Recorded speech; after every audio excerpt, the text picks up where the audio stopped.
focusing on that process these next 2 weeks as we do the burning bowl and white stone rituals during our services.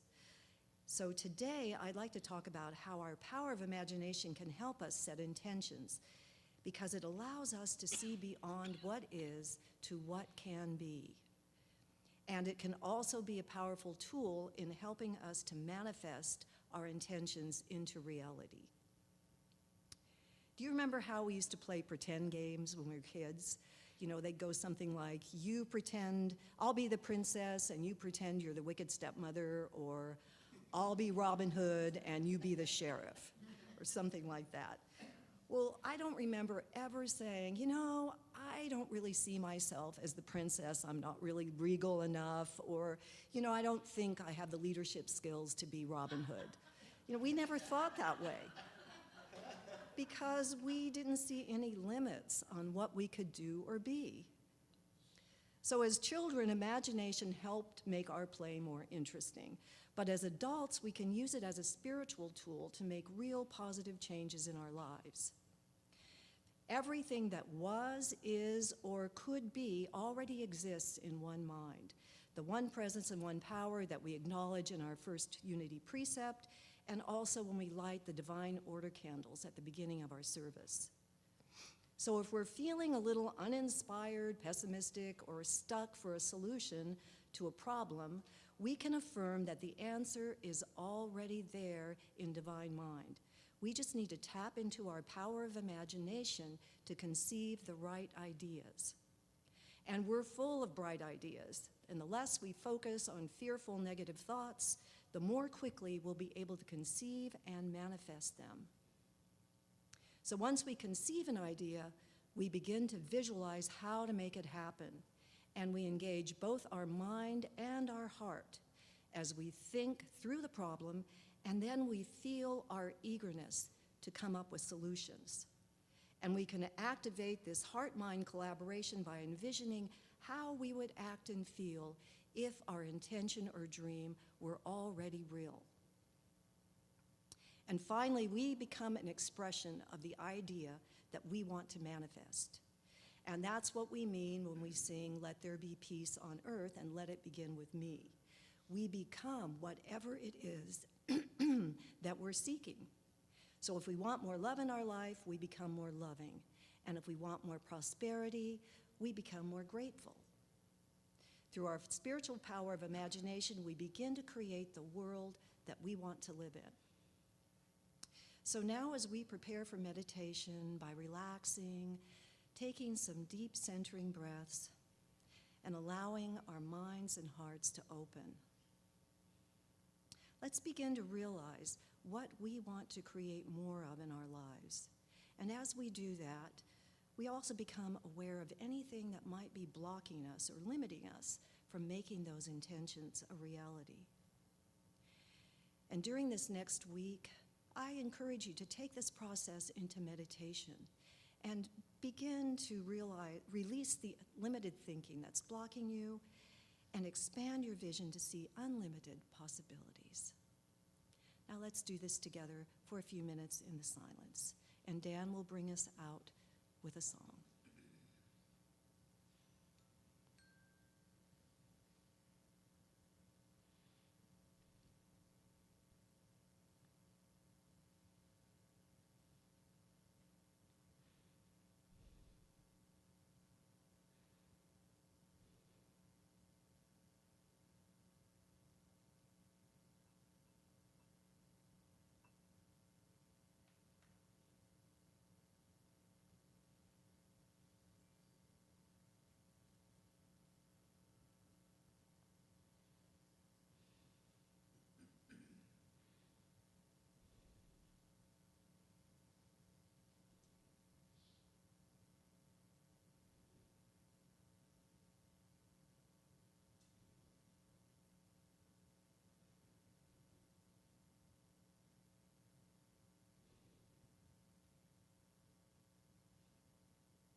Starting here, starting now, when we walk, we'll walk together through the year.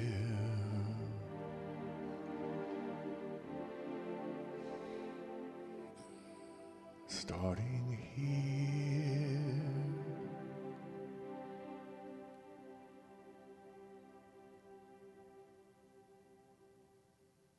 Good choice, Dan. Thank you.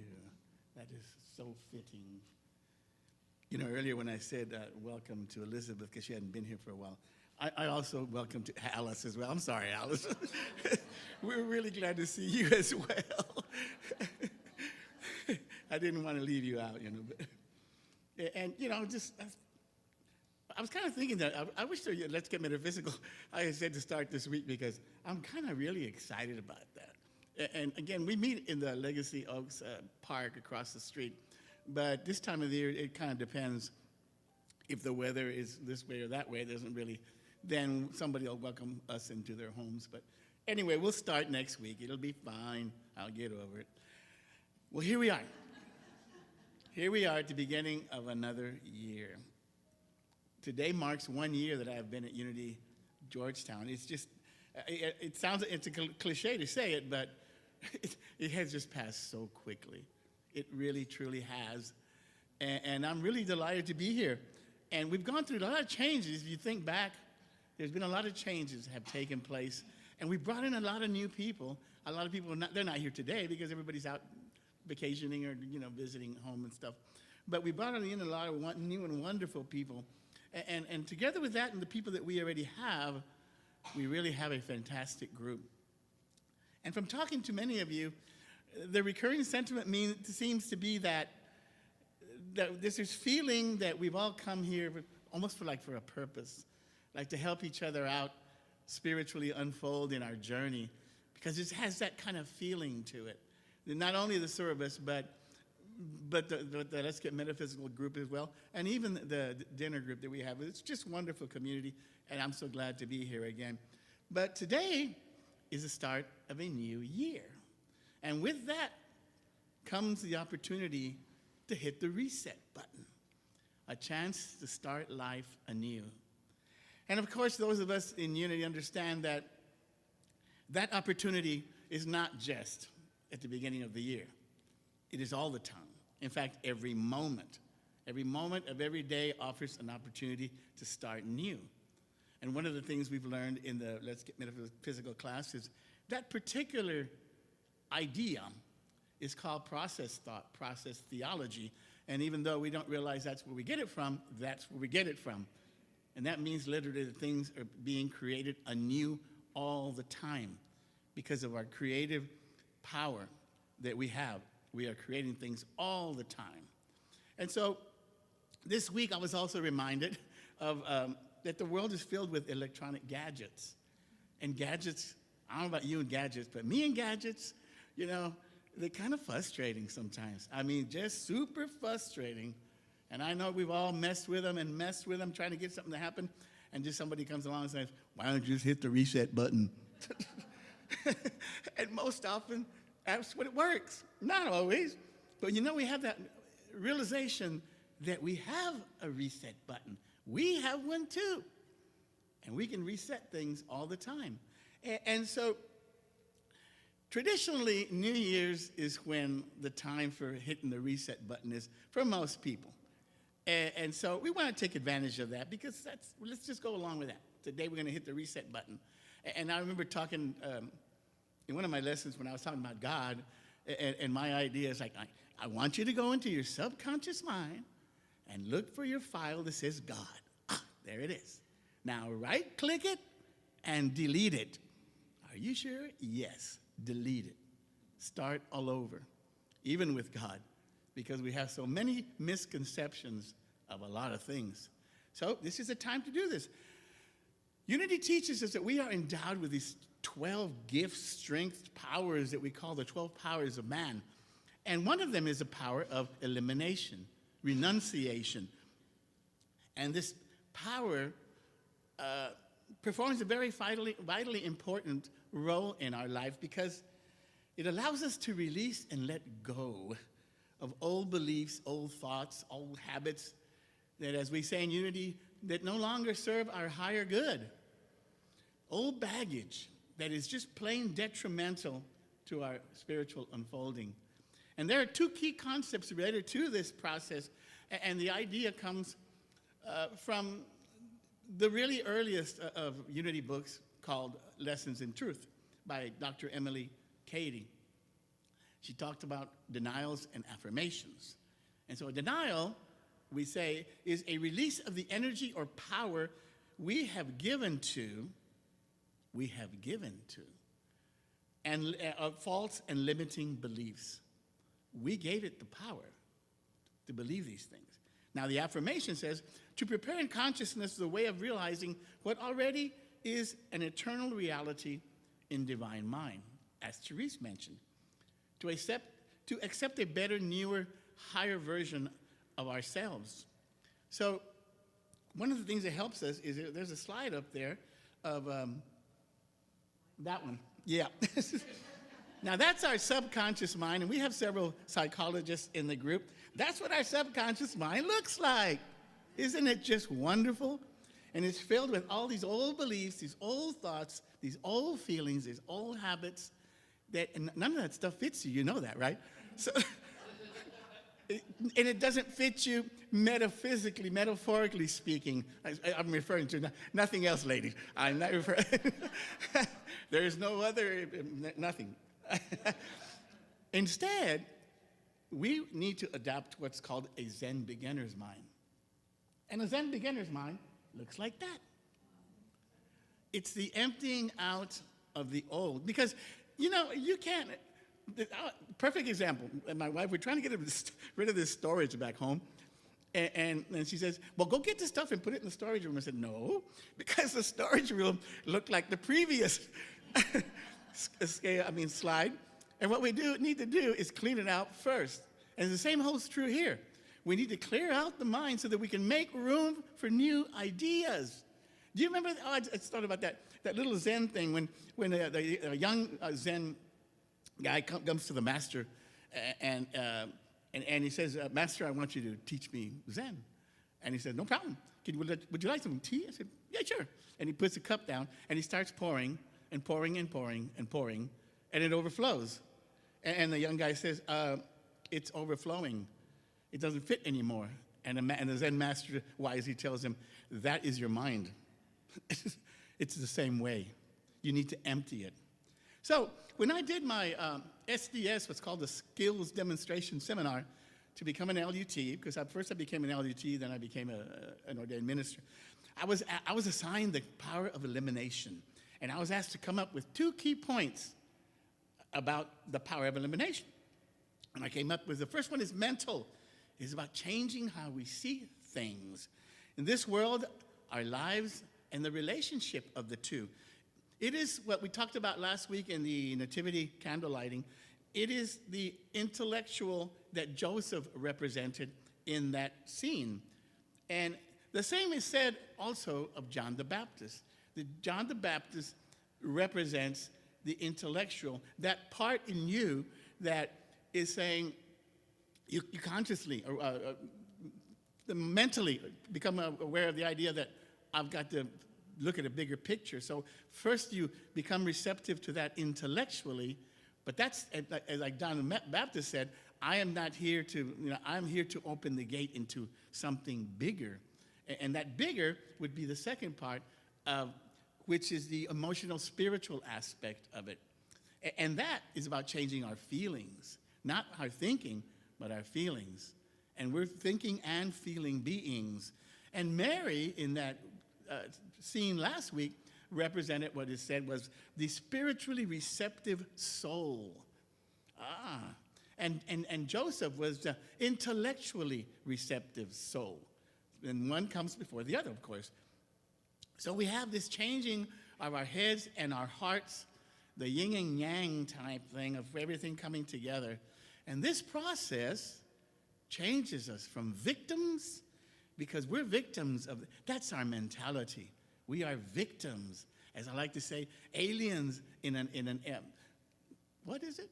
Aliens in an alien world. It's like, we don't belong here. We're victims of everything. Everything's against us. And that's not how it is at all. Because we don't understand that we have co-creative power. And that changes us from victims to victors. And that's an extremely empowering concept. Is it one to easily grasp? No. Because we are so entrenched in these old ideas that have us slaves, captive. We need to let the captives free. I love that about Fillmore, that Unity co-founder. He's such a clever guy. He said, the captives you need to let free are your limiting thoughts. I said, ooh, I like that, Fillmore. Pretty clever. And so that's what we seek to do today with the celebration ceremony that we call the Burning Bowl. But now the Burning Bowl is about really using flash paper and to put down your thoughts. And it's a visual ceremony that helps you to understand it. And you write down, and we're going to do that in a little bit, you write down the things that you really understand now at this point that you need to release. They're just not helping you. They're holding you down spiritually, psychologically, every way. They just hold, you don't need them. So it gives you a chance to kind of write them down. And when I didn't realize it, because it's flash paper. I mean, it's flash paper. It burns. And so when I was going to go to the SDS for that elimination thing, demonstration, I was trying to find some flash paper. I couldn't find it anywhere locally. So I get online and talk to this guy. He said, yeah, I have flash paper. And I said, well, I'm kind of running behind, and I really need you to send it to me next day air. And he says, I can't do that. I said, why not? He says, they don't allow flash paper in airplanes? I said, I never thought about that. They don't? Heck no, it's flash paper. So this is not our place, and so we're not going to use flash paper today. But we're going to use dissolving paper, and it works very well. And you saw some on your, and that's what they are. So get a hold of your dissolving paper and start getting ready. Anyway, so the whole idea is, it's, as I said, it's aimed at releasing all that which no longer that we need. And then that makes room as the closet for something new. And the new we'll do next week in another ceremony called the White Stone Ceremony. And now you get release of the negative to make room for the positive, for the new. So that's what we're going to do. And this all takes practice, of course, even though we are told that everything that we want, we already have. We have the kingdom, because it's our Father's good pleasure to give us the kingdom. We already have it. The key here, and we said this over and over, is that we have it in potential. That's the idea. Think of it this way. We are the acorn, and the potential of the acorn is to be a giant oak. Is it a giant oak? In potential it is, but it's not yet. What do we need to do? We need to plant it in fertile ground that it will grow, and we need to nurture it and feed it. And that's exactly what this is all about, what we're doing. So that brings us to that, the bowling bowl. So I'm going to go ahead and run that thing, please. The music that Ann brought for us. Thank you, Ann. You see the volume. We'll give it up. So I'm going to ask you now to just take a couple of really deep breaths and to consider all the things. A little more volume. A little more volume, please. Just a little. There you go. And to consider all the things that you know that you really don't need in your life anymore. I know we all have some. We all do. I do. And I want you to write them on your paper. Just open yourself up to Spirit speaking to you, because Spirit will speak to you. Just tell me, what do I need to release? And whatever it is that you no longer need, I want you to write it down, and I want you to say to that thing, I thank you, I bless you, I release you. I thank you for being part of, that brought me here. And I bless you for having been part of my life. But I release you now because I no longer need that. And just feel all that release all the way down into your soul, just really just like the wind taking it somewhere away from you. It's no longer part of you. And you feel free to say, I thank you, I bless you, I release you, just as many times as you need to, until you really fully accept that it's gone. It is gone. And when you are ready, I invite you, there's bowls on both sides here, to come up here and place that paper in the bowl. And as you do, say it again. I thank you, I bless you, I release you.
Join me in affirming once again. I thank you. I bless you. I release you. I thank you. I bless you. I release you. I thank you. I bless you. I release you. Continue the affirmation throughout the week and throughout the whole year, any time that you want to. But as with everything, as we understand that feelings are the language of the universe, in order to release these, we have to believe that we have released them. And so the belief is your part from here on out. And so it is. They're gone.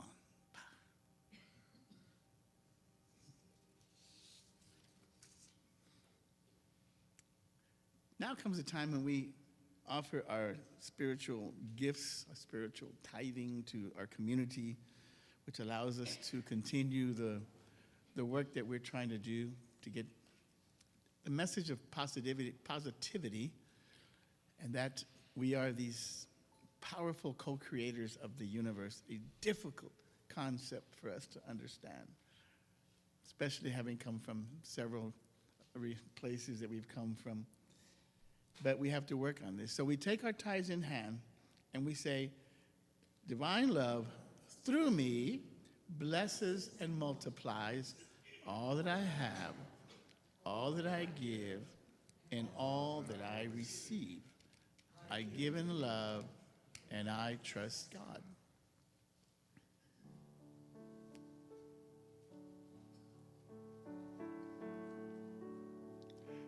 Everything I see, everything I do is blessed by your hand, God. I give it back to you. Everything I give, every thought that's true is magnified in kind, God. I'll give it back to you.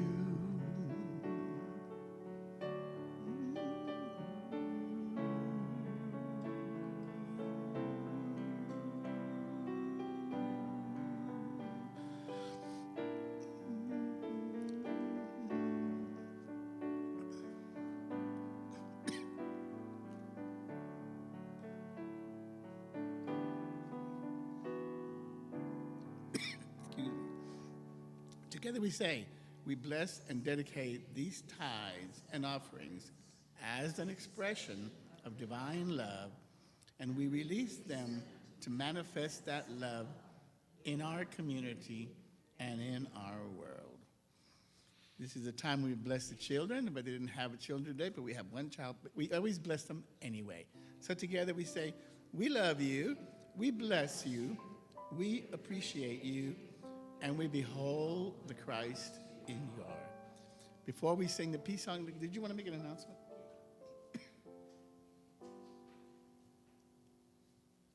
Two things. Teresa's our prayer chaplain today, so if anyone has a need for prayer later or after the service, she'll be available. And also, we're looking for the mate to this earring. It's a hoop earring, gold hoop earring. It was turned into me last week. I laid it on the table out there while I was clearing things up, and it sprouted legs and walked away. So if anybody has seen it or knows where it got off to, please let me know. It belongs to Catherine Wirtz here, and I will look all over again for it. I thought I had it. I don't know where it went, so help me out. If you found it, let me know or let Kathy know. Thank you. Let's stand and sing our peace song.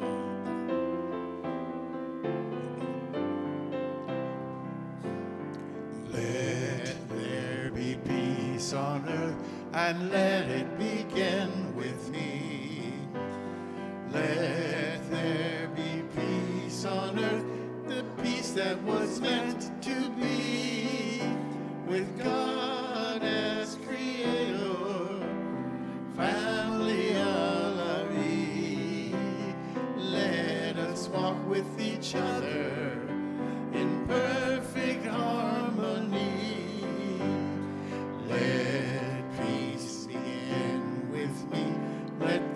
me the moment now. With every step I take, let this be my joyous vow, to take each moment and live each moment in peace eternally. Let there be peace on earth, and let it begin with me. The light of God surrounds us. I am the light of God. The love of God pertains us. I am the love of God. The power of God protects us. I am the power of God. The presence of God watches over us. I am the presence of God. Wherever we are, God is, I am, and all is well. Have a wonderful week and a wonderful New Year's.